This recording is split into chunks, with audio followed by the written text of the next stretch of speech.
Okay, welcome back to the D2C Slingshot podcast. I'm joined here with Brendan Gillen today, one of the top 50 ranked persons in e-commerce, and you just want to give yourself a quick introduction.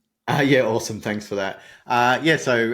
Brendan here. I've been in e-commerce for around 15 years. I've been ranked in the top 50 in e-commerce 3 times in Australia now. So I'm pretty pumped about that. I run my own e-commerce brands and I run a coaching and training company to help emerging e-commerce store owners scale to over $1 million a year. Yeah, cool. So do you want to quickly touch on your previous experience in running your own e-commerce brand and how you got to that stage where you're ranked in the top 50 in Australia? Yeah, right. So I'll head back. It'll show my age a little bit now, but 15 years ago, I think, well, maybe 13 years ago. Maybe I'm not that old. But I was running my own digital agency and we're doing SEO work for people. And one of our clients came in and they had an online store, and I started working with them, and I was selling golf equipment. And I really enjoyed doing that. And we're doing some SEO for them. We did a site rebuild. We did lots of things as a small agency. So I really started to pick up the e-commerce side of it. I really love that. Well, you're working on Magento in those days, and it was like Magento 1. So for all those Magento users, you'll know what that was like. It was really hard. And then from there, I actually took a contract working with Pacific Brands. Now, if, the Australians out there that know Pacific Brands was one of Australia's largest companies, and it owned brands like Bonds, Hard Yakka, King G, all these other sort of stubbies, all these really famous Australian brands. And so I was taken on board to help them build part of their e-commerce business for Pacific Brands. So that was really exciting. And I sort of treated that like my apprenticeship in e-commerce. So I was thrown into the big league straight away. So I worked there for a couple of years. So I was working in brands at this stage. And then from there, I moved over to a company called Petstock. And that is a pet retailer, over 150 stores, and they were just having an emerging e-commerce business there. So I worked with them and helped them turn from a very small e-commerce business into a very, very large e-commerce business. And that was really super exciting because not only did we do the e-commerce side, but help with the omni-channel and retail side of things as well. So I got a really good, insight into like click and collect and, shipping from stores and all that really cool high-end enterprise stuff. Then I had a quick stint at a brand called 2XU, which is a activewear brand here in Australia. I was a global e-com manager there, and what we did was we looked after all the entire globe's e-commerce, so North America, Asia, Europe, Australia, everywhere. And so I ran the team that helped grow that. And then my final job working for someone was at a company called Superdry, which is a clothing brand, a really popular clothing brand in the UK and the US and even in Australia. So I was the head of e-commerce there, and same story. They had a small brand, a small e-commerce presence, and I grew it up to be a really big e-commerce presence. So what I realized over that period was I was really good at taking small businesses or small e-commerce stores and turning them into really big e-commerce stores. And then I thought, well, what if I just did this for myself? And so I bought an e-commerce business off Flipper for less than $10,000 and basically applied what I'd learned in all those brands and blew it up just like I did for myself. And so that was really fun, really exciting. And I was able to take everything I learned in my apprenticeship and apply it to my own business. And that's sort of what I do now is run that store. I've got another store that I run as well. And then I work with many founders and do the same thing with them. Yeah, awesome. That's an incredible experience. Do you just want to touch a little bit on how you go from managing such large stores to then going back to basics and probably bootstrapping your own brand? Yeah, it's a really good question. So I just wanted to put my money where my mouth was. It's during my tenure at those brands, that's when I was ranked the top 50 in e-commerce. So I was ranked the top 50 in e-commerce twice for Superdry. And then my biggest achievement was when I was ranked the top 50 in e-commerce for my own brand, which was Fight Gear Direct. But when I was working at Superdry, I had this inkling of, I've done this for a while now. Surely I could try it for myself. And so, I just pulled the pin and bought this store and thought, well, I think I can make something of this. It's missing a few elements that I know it needs. And so I just sort of put those elements in place. And then, before I knew it, we're doing 6 figures a month pretty quickly. And we grew it, I think in the first year, it grew about 690% in revenue. So it actually grew phenomenally fast. which was a lot of fun. A lot hard. It was quite hard, but it was fun. Yeah. Yeah, for sure. And I know there would be a lot of people out there possibly looking to get into e-commerce or even start a business so they don't have to start completely from scratch. What are some of the key things you looked out for when looking to acquire a business? Yeah, good one. So I looked in a niche that wasn't overly saturated. So the niche that we were in was it's a sporting niche, but we sell boxing gloves and Muay Thai and martial arts equipment that are specific to people who do sparring and combat sports. So it wasn't an oversaturated niche, and it wasn't overly sophisticated from an e-commerce perspective. So we had room that we could compete really well. So Yeah. that was the first thing I looked at was is it a niche that has a big total addressable market? And is it one that I'm sort of familiar with? So I was a little familiar with that space.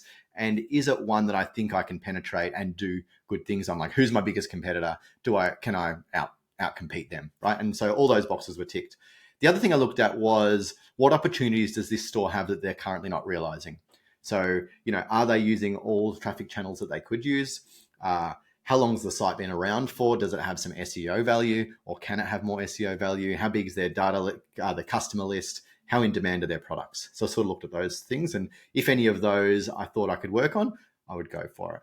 And then the other part was, how easy is it for me to continue to run this with a small and lean team? That was important for me. I wanted to make sure that I don't have a huge team. Currently now we only have sort of 4 people that help run this business, and it works really well. And I don't see any more coming on anytime soon. I think we can double, triple, potentially even quadruple the business with this size team. But yeah, they're the main things I look for is, total addressable market. Is there opportunities that I can explore? And, does it need a big team to run or not? And then that helps me look into it a little bit further. Yeah, for sure. Completely makes sense as well. And you spoke about growing so fast in that first year. What are some of your primary traffic sources, or how did you manage to grow it so quickly?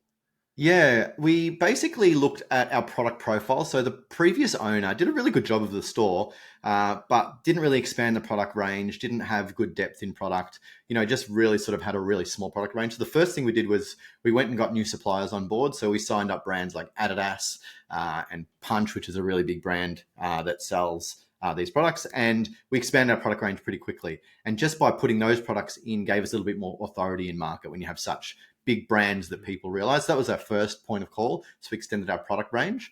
So we went from being, sort of 200 products to 600 products. So we increased it a lot, which was really good. And at that stage, we ran sort of a hybrid dropshipping model. So it was really easy to do that, right? We were shipping directly from suppliers. And so we could test products really easily.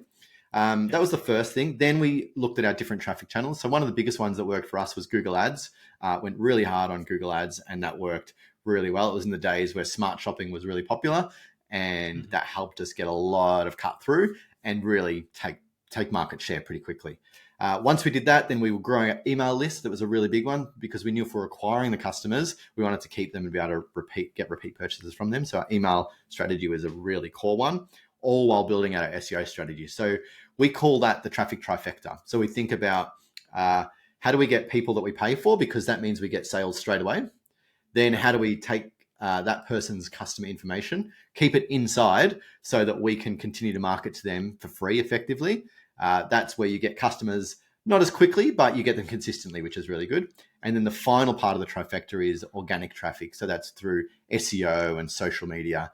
A lot slower to get sales, but it's one of those things. It's like planting a tree. You continue to water it, you'll continue to grow. And now our SEO traffic, we rank for some really amazing keywords now at number 1. So we're probably getting 30 to 40% of our revenue now is from SEO traffic, which took us a while to get there. It's probably 3 years now, but all the work we put in up front made the difference. So yeah, that's how we think about it. Yeah, and I know you flex a bit across your socials about not having to spend exorbitant amounts of money on paid ads. Yeah. So some of your key strategies there is SEO and email. Do you Mhm. have any like quick little hacks that you could possibly share when it comes to your SEO strategies? Yeah, quick hack I think would be, or one of the things that people, let me reframe it.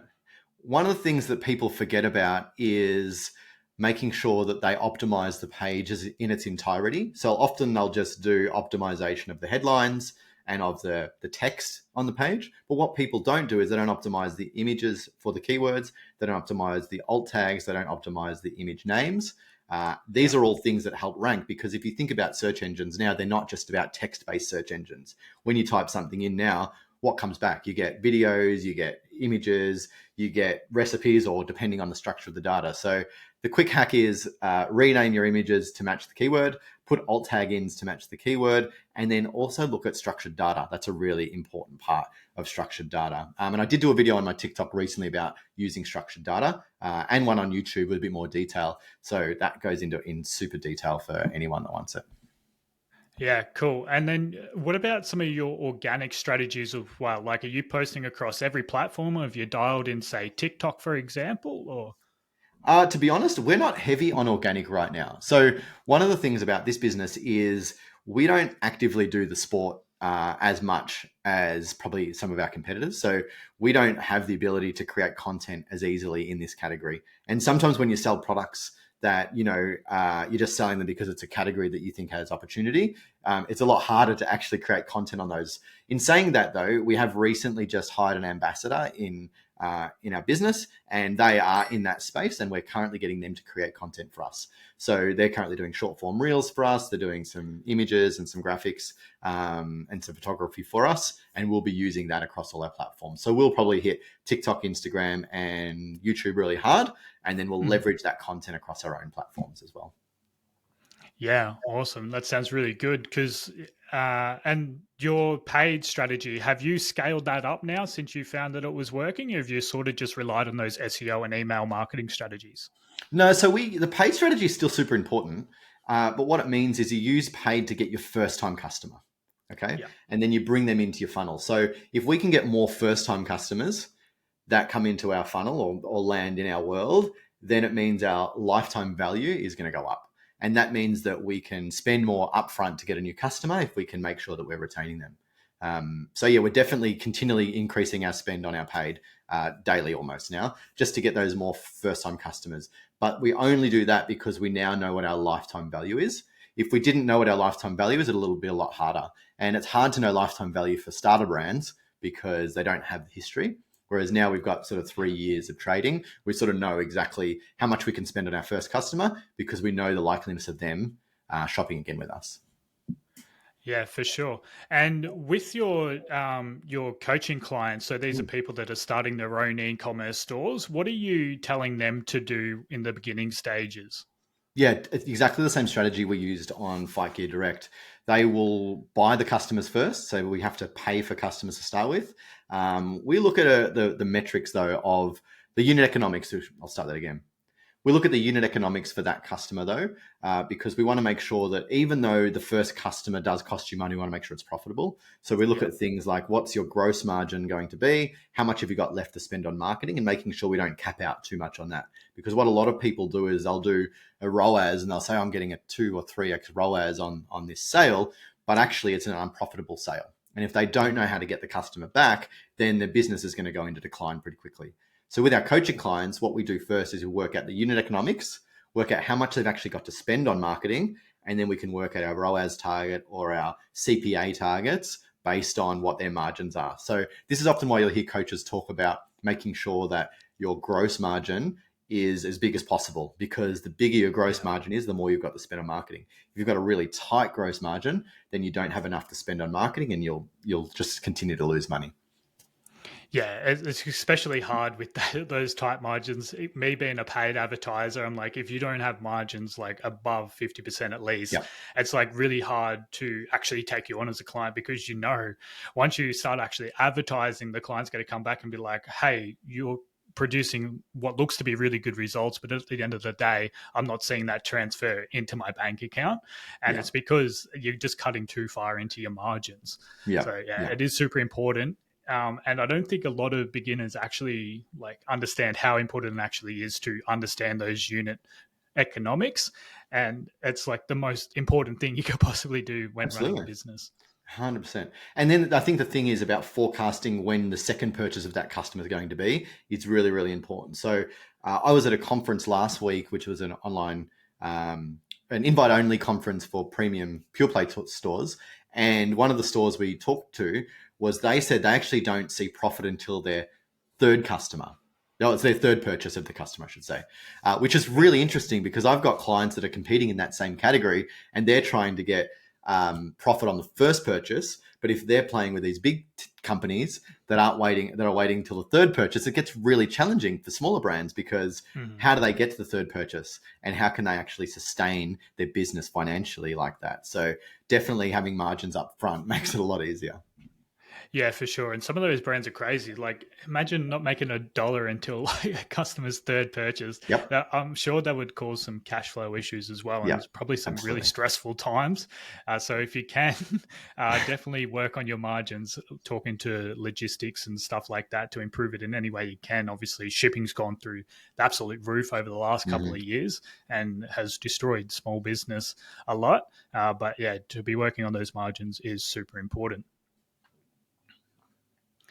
Cool. So, with your coaching clients, what else? What are some current strategies you're using? Is there anything in particular that you're teaching, say, over the last few weeks? Yeah, the last Any few sorts weeks we of have trends been. that you're seeing? Yeah, the big trends that we're seeing is focusing on our clients being a content first business. Okay, so often, or probably if previously everyone had sort of been product first business, which you need to be product first. But if we can match product and content together, then we have a much better scenario. Because if you think about what people do on the internet now, actually, the internet's always been this way. What people do is they just consume content, right? Whether it's written content from a blog, or whether it's visual from YouTube, or whether it's on Facebook or TikTok or wherever, right? We're all just consuming content. So what we want to make sure is that our content is going to be in front of them. And that content isn't always advertorial or ad specific content. We look to having it as educational, entertaining, inspiring, and then we might sell. Okay, so we want to think Yeah. about our content that way. So all our coaching clients right now are focused on creating a content flywheel. So I'll start that again. So all our clients right now are focused on creating a content flywheel, which is a framework that we put together. And that's using sort of short form video content and then amplifying that across all platforms. So I'll give you an example. Let's just say we created a short form video of a product.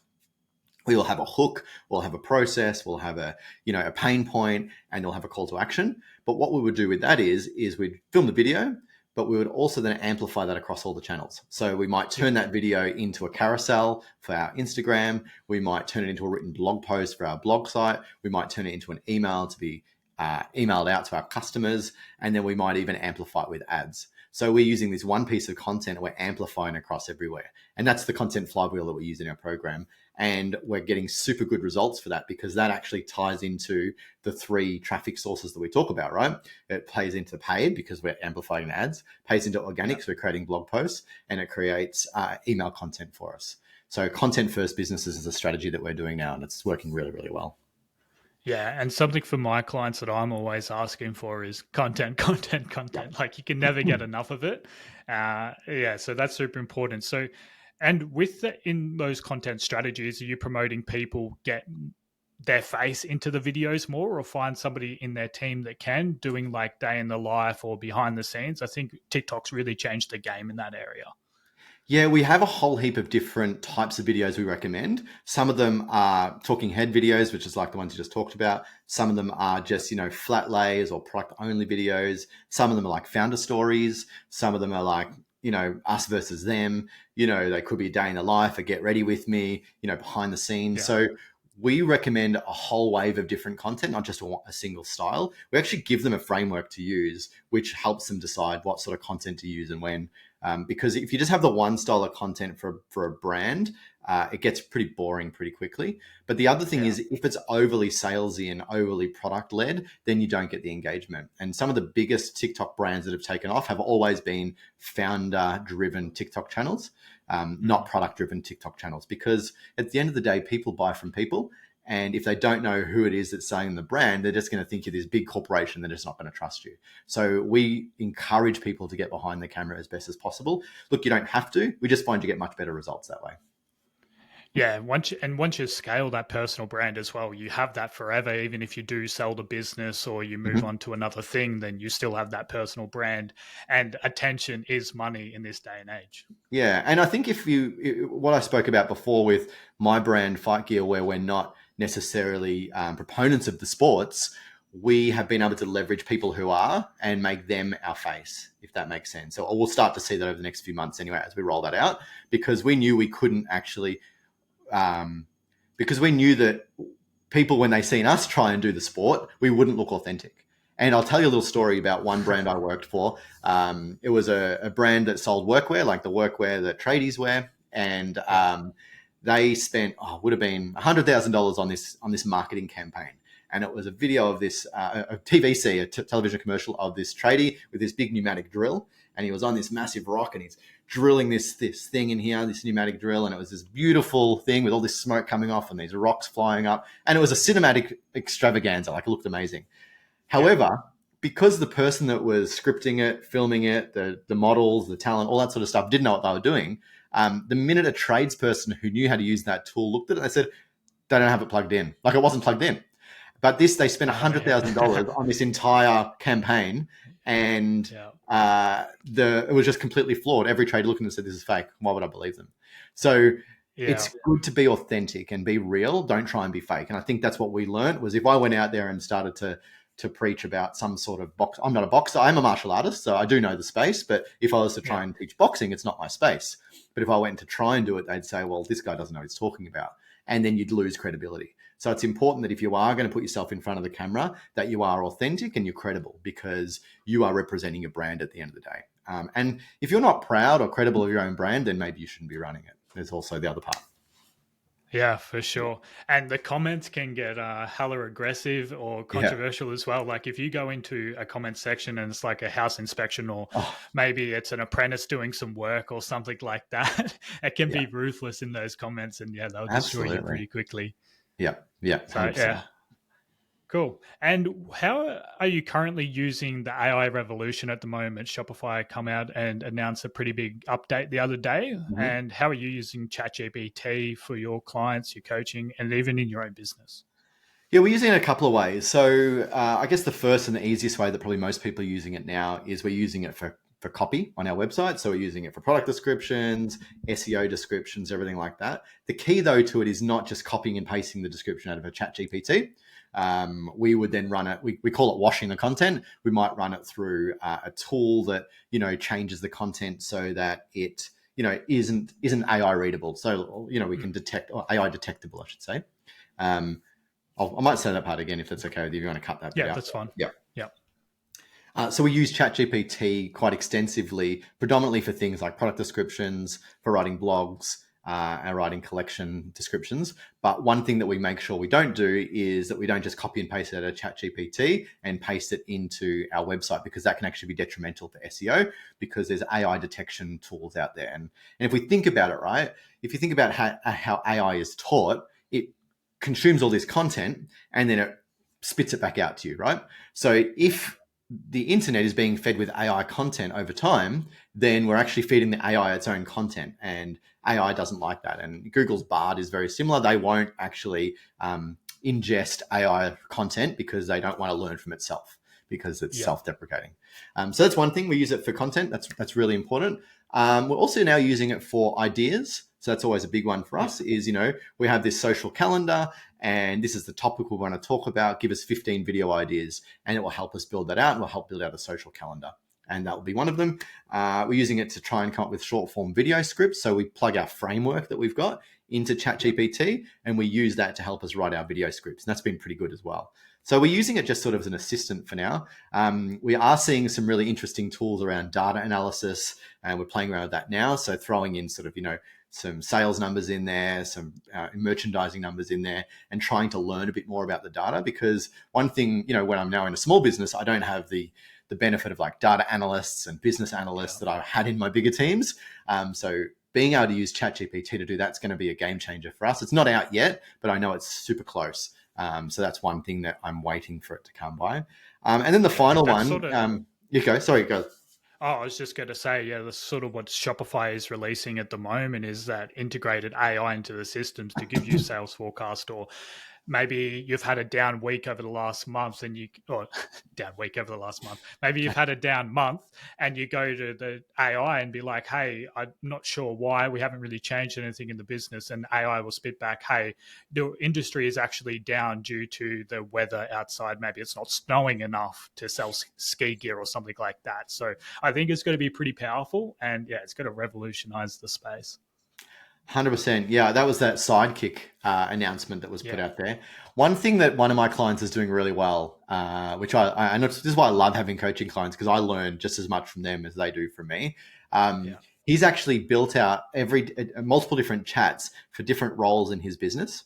And what he's done is he's trained each of the roles to ask them questions. So he has one who's his marketing manager, and he's trained that little chat bot in ChatGPT to understand everything about his business, his marketing, what doesn't work, what works, and then now every time he has an idea, he asks his marketing manager via chat, and he's finding that really really powerful. And then he leveled it up one more, and he's now using it. He's now got a business partner who is his ChatGPT business partner, and he asks him business related questions, or him or her or they.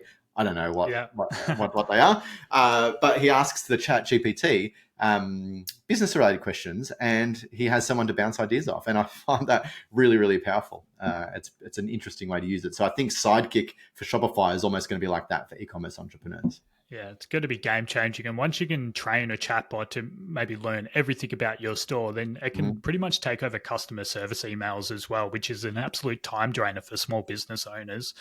I don't know how many times somebody comes, like I send them a resource and I'll be like followed up with them in a couple of days. Hey, how'd you find this? And they're like, oh, I've been so caught up with doing this, this, and this. But AI is just going to free up so much Yeah, time, and maybe owners won't even know what to do with themselves. They that would might be good.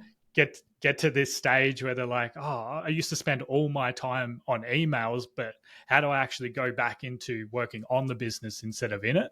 And I think that's going to be super powerful for small businesses over the coming year or two. Absolutely, 100%. Yeah.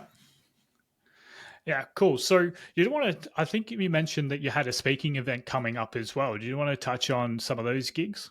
Yeah, so luckily enough, I've been in the industry for quite a while, and I have a good network. And obviously, you would have seen some of my content out there, so we're putting a lot of content out there. So, Online Retailer is an event that happens once a year, and it's probably one of Australia's largest events for online retail, and it's where all the massive brands go. So, I'm speaking there on Thursday this week, which is going to be really cool, and talking about how to grow your email list to generate revenue in business. So, looking at some pretty interesting strategies on not just having a pop up on your website to grow your email list, but some other really cool strategies on how you can grow your email list and then turn it into money in your business. As we move forward in the future, first party data is going to become really important. So, first party data is the data you own yourself, whereas in the old days we relied heavily on third party data like Facebook data and Google data, and that's all going away. So owning your data in email and SMS and things like that is going to be super important. So I'm pretty pumped about to talk about something like that. Yeah, cool. And what about into the future? What do you see the space doing over the next few years? And maybe you have a controversial opinion on that? In the e-commerce space, you mean? Yeah, e-commerce space. Yeah. Yeah, look, I think there's going to be a continually drive. I think in the future there's going to be a huge drive for D2C businesses to come more to the forefront. So Australia is still a little behind on that, and we have a big wholesale market right now. So if I think about my business right now, we sell other people's brands, and what we're seeing is a huge shift for the brands that I sell to go direct and compete directly with their resellers. And we've definitely seen that over the last 5 to 10 years, but that's going to become more prevalent. So people that sell other people's products are going to have to move into their own branded products. That is a big one. Mm. But the biggest thing that I think is going to change is the ability to scale is going to be a lot harder because the amount of costs that are coming into a business. So if I think about that example I gave you earlier, where we've got businesses now that aren't looking to make a profit until the third sale, Yeah. then how are we going to scale a business if we're an emerging brand? So knowing your margins and knowing that you have a product that is able to be purchased multiple times, or you have other products that people can buy from you, is going to be a game changer. Lifetime value is really going to be the core metric. So if we think about 5 years ago, it was all about ROAS. Then it became all about, MER. Now it's all going to be about lifetime value and making sure that we can extract more value out of the same customer. Yeah, so it's going to be much harder for small businesses to start because the ones that exist already, they're already growing and they're still going to be growing. And getting bigger and bigger, taking up, spending more budgets on advertising, producing more content with the power of AI because they can just go to ChatGPT and go, create 5 different hooks for this video, and there's another 5 pieces of content they can post out over the next month. So it's going to be very hard, and I think. Creating or starting a personal brand now, if you do have a store and trying to sell it that way as a personal brand's sort of influence, then you've got to be much more effective in growing your own audience, but your own store, because a big corporation doesn't have somebody talking to the camera each and every day and building those relationships. And as you said before, it's people buying from people. Yeah. Yeah, I think the other game changer in the industry is definitely, well, it's not a game changer. Let me say that again. I think the other big shift that's going to happen in the industry is the death of the media buyer. And this is a little controversial in the sense that agencies are going to become less relevant for their technical skill set and expertise. What will become more relevant is the creative. And what we're finding is that the AI in all the ad tools now is a lot more effective than a team of media buyers.